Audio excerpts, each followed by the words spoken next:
Ano ang handa mong isugal para sa online sugal na scatter? Ang jeepney driver na ito, hindi alintana ang peligro. Nagawa pang mag-scatter habang namamasada. Mapangahas din ang isang ito, nagsusugal habang nagmomotor. Nag-report ako na gino-hold up. May naiulat ding nagpanggap na na-hold up. Ito ang bet ni Kwarta, naubos ko sa sa tawag na scatter. At ninakawan ng pera, gayong ang totoo, natalo lang pala sa scatter. Ito yung sinasabi ko na hold up ka dito. Yes, sir. Hindi ka na hold up dyan, dumiretso ka lang. Eto ka na, paano ka na hold up? Pero ang pinaka nakababahala, may mga nalululong sa online sugal na ito na tila ang naging kapalit, sarili nilang buhay. Gaya sa sinapit ng isang teacher mula sa Isabela na nitong May 10, natagpuan na lang na wala ng buhay.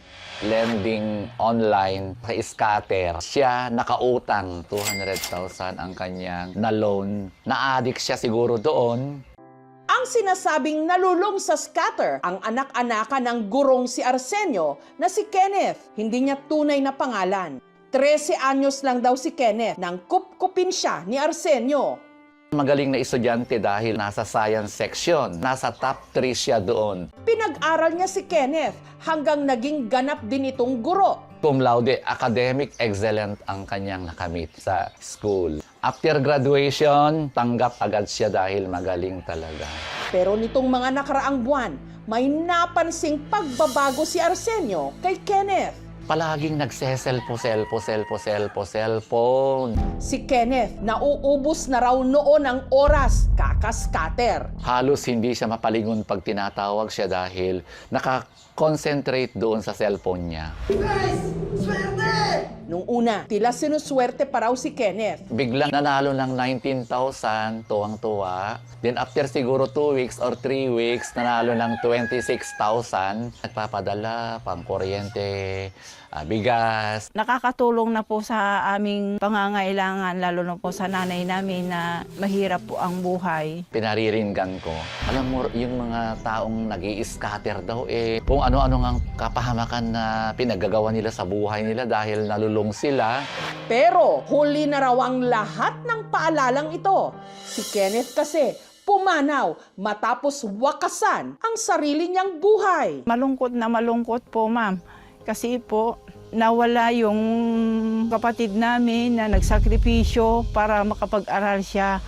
Nang buksan nila ang naiwang cellphone ni Kenneth, sakalang nila natuklasan na baon na pala siya sa utang. Nung nabasa namin na magpapadala ng bulaklak para sa kanya, ihahandaan ka namin ng kabaong, papatayin ka namin, pupunta kami sa school mo para ikalat namin doon na ganito ganyan yung utang mo. Nagulat ako na mayroon pala siyang online lending.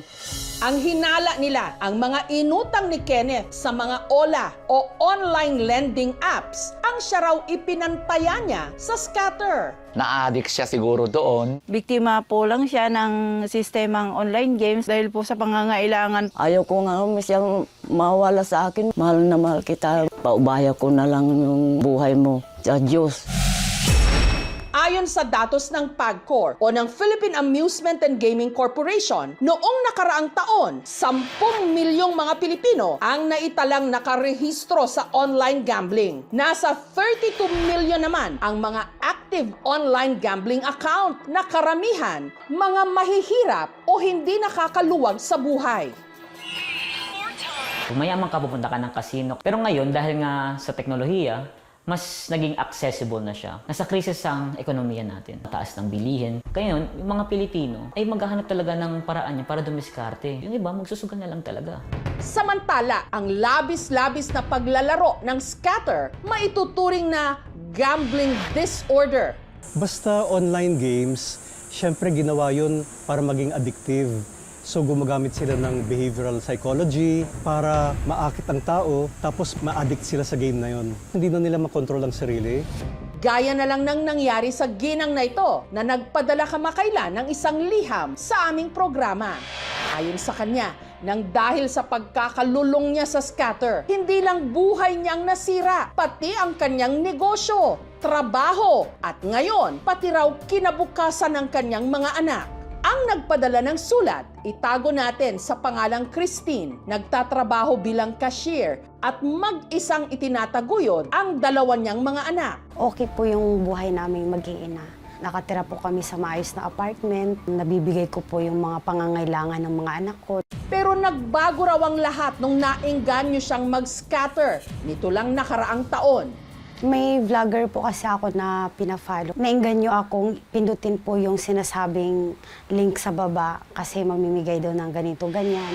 Sa unang subok ni Christine, ang kanyang tinap up o itinaya, 500 pesos. Binigyan po agad ako ng 25,000 po. Tapos simula po noon, nainganyo na po ako maglaro po dahil parang feeling ko baka ito na po yung magbibigay ng swerte sa akin. Yung 10,000 po na ginawa kong kapital is nagdoble naman po siya, naging 20,000. Ngunit tila pinasabik lang daw pala siya. Mula kasi noon, si Christine sunod-sunod nang natalo.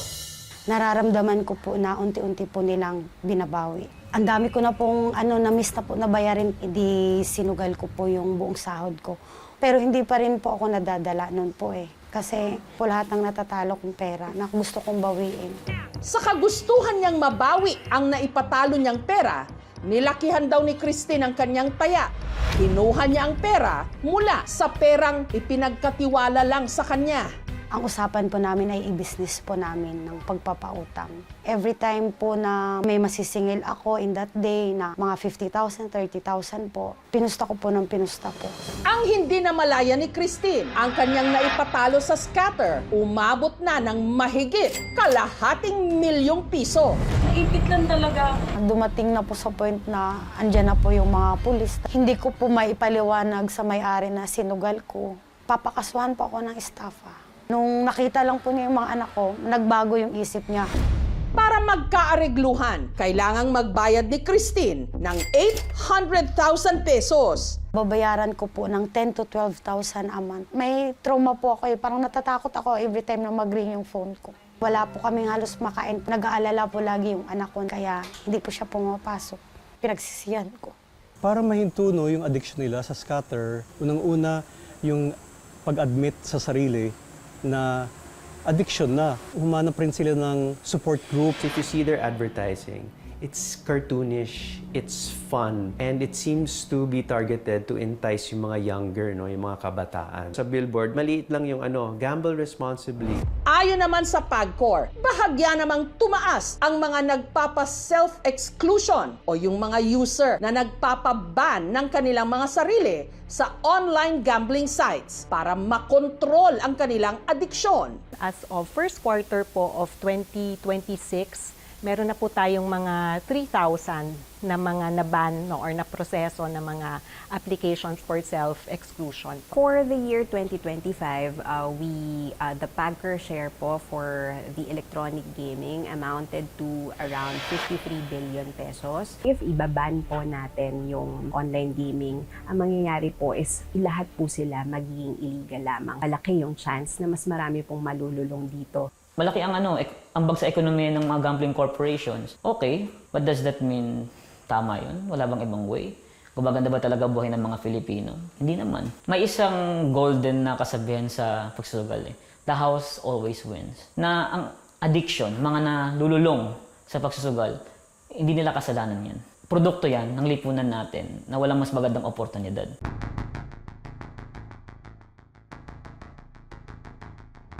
Bagamat may kampanya ang online gambling companies na maghinay-hinay sa pagsusugal, marami pa rin ang hindi makontrol o hindi kayang disiplinahin ang sarili.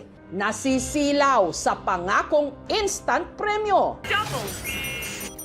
Pero tandaan, sa anumang sugal, hindi lang pera ang naitataya, kundi lahat-lahat ng pinaghirapang buuin. Maawa po kayo sa mga tao po na kagaya namin na nilalason po nila yung utak para po kumita sila po.